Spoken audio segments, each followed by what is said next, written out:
काय होय रे?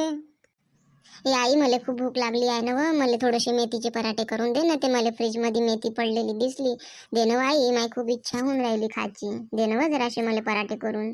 खायचे बनवून देऊ रे तुले पराठे. पराठ्याला कणिक गिनिक नाही लागत का? पीठ संपलं ना घरातलं. अहो आई, पण मला खूप जोराची भूक लागलेली आहे. मला करून दे तू, मला नाही माहिती. भूक लागली तर भूक मग रस्त्यावर जाऊन. माझं डोकं नको खाऊ. आता कणिक नाही तर कायचे बनवून देऊ तुले पराठे मेथीचे? मग आई, मला चहा तरी बनवून दे व. मी चहा बिस्किट खाऊन घेतो. कायचा बनवून देऊ रे तुले चहा? चहा बनवायला साखर तर पाहिजे घरातली. साखर संपली घरातली. का व आई, आताच तर बाबानं भरून दिला ना किराणा. अजून महिना बी तर वाचाच आहे आणि तू म्हणून राहिली साखर संपली. मीने गिळला का रे एकटीनं तू किराणा? तू येऊन बसली ना माझ्या हुरावर. भाऊबीजी पासून आपल्या लेंड्रा पांढराला घेऊन मला काय सांगून राहिला? का व आई, आता भाऊबीज होऊन किती दिवस झाले? लय दिवस झाले ना. आता ही आत्या आपल्या घरी काऊन नाही चालली तर? सालं तिचे पोटे बी येऊन तर किती दंगा करते.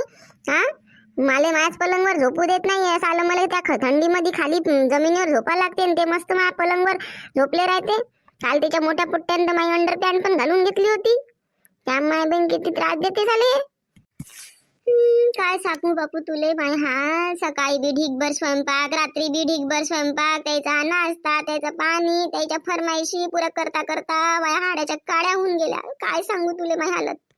एक म्हणते हे कर, दुसरा म्हणते ते कर. हे नाही पाहिजे, हे नाही पाहिजे. काय सांगू बापू, मी तर पुरी त्रासून गेली.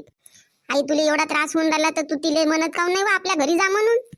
माय काय म्हणू रे तिले काय बोलायला गेली तर माझ्या सुरावर कचकन धावून येते.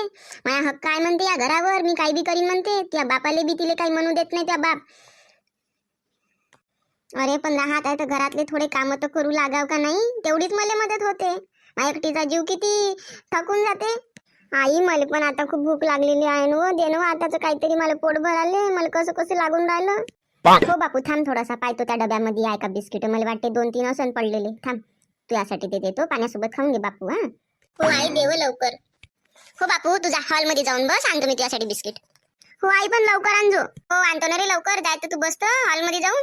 घे बघ, लवकर खाऊन घे. नाही तर ते दोघं सैतान आले तर तुला ते बी नाही भेटन. ये लवकर खाऊन घे बापू. हो आई. पप्पा दादा काय खाऊन राहिला रे? बिस्किट आहे वाटते तुझ्याजवळ. देणार रे दादा, मला बी दे ना बिस्किट. पप्पा दादा, मला बी बिस्किट पाहिजे. माय खाऊ द्या ना रे पोरा रे. लय भूक लागली आहे ना त्याला. सकाळचं जेवलं नाही ना पोरग. आता जेवण बी नाही आहे. तुम्ही साधाळला आता, त्याच्यासाठी जेवण बी नाही ठेवलं. भूक लागली ना त्याले म्हणून डब्यात 2-3 बिस्किट पडले होते तर दिले बापा त्याले. तेही तुम्ही मागून राहिले. काय खाईन मग पोरग? खाऊ दे ना मग बापू, त्याला भूक लागली ना. नाही मामी, मला बिस्किट पाहिजे. मला पाहिजे म्हणजे पाहिजे.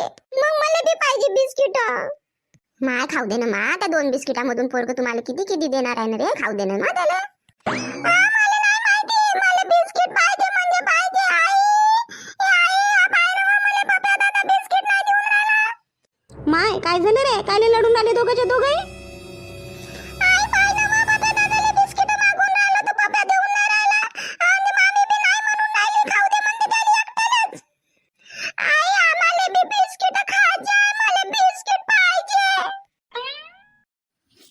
माय वहिनी, तुम्हाला काय वाटते का नाही? तेव्हाचे माय 2 लहान लेकरं रडून राहिले बिस्किटासाठी आणि त्या लहान लेकरांले सोडून एवढ्या मोठ्या सांड्यासारख्या पोट्टाले तुम्ही बिस्किट खाऊ घालून राहिले. माझ्या लहान लेकराले काय देऊन राहिले तुम्ही? आता सांगेन नको म्हणू मला. सांग नाही तर काय, तू एवढा मोठा सांड्यासारखा झाला तरी घरात पडून राहते आणि त्या लहान लेकराचा खाऊ खाता. काही बी बोलता का कांता माया पोराले? तो का दुसऱ्याच्या घरात राहून राहिला का? त्याच्या बापाच्याच घरात राहून राहिला, त्याच्या बापाचंच खाऊन राहिला ना. काही बोलून राहिली बाबा तू तर. सांगेन नको बोलू बाबा माया पोराले. सांग नाही तर काय. ए बाप्या, दे त्या माया पोराले बिस्किट दे. घे बापू श्याम्या, हे घे बिस्किट. लढू नको आता. चल आपण जाऊ त्या बेडरूम मध्ये, बस आणि मग खा. बाबा कशी चार तोंड चालवते. आणि तू म्हणते का तिले घरी जाले काऊन नाही मग सांगत? बापा, जर मी तिले घरी जाले म्हणलं तर डायरेक्ट आपला हिस्साच मागते ना ते. म्हणून तर तुझ्या बाप बी मला काहीच नाही म्हणू देत. या वांडाळबाईचा कसं बी वागणं मला सहन करायला लागते. नाही पप्या, ह्या आत्याचा तर चांगला बंदोबस्त करायला लागन. तिच्या लेंड्रा पांढऱ्याचाही आणि तिचाही. का पुन्हा आलीच नाही पाहिजे. करावं लागन मला काहीतरी दिमाग लावा लागन. आई, मध्ये एक आयडिया सुचली आहे. या आत्याला तिच्या लेंड्राई संग घरी पाठवायची. मी तुले जसं सांगतो तू फक्त तसंच कर. माय काय सुचलं रे तुले?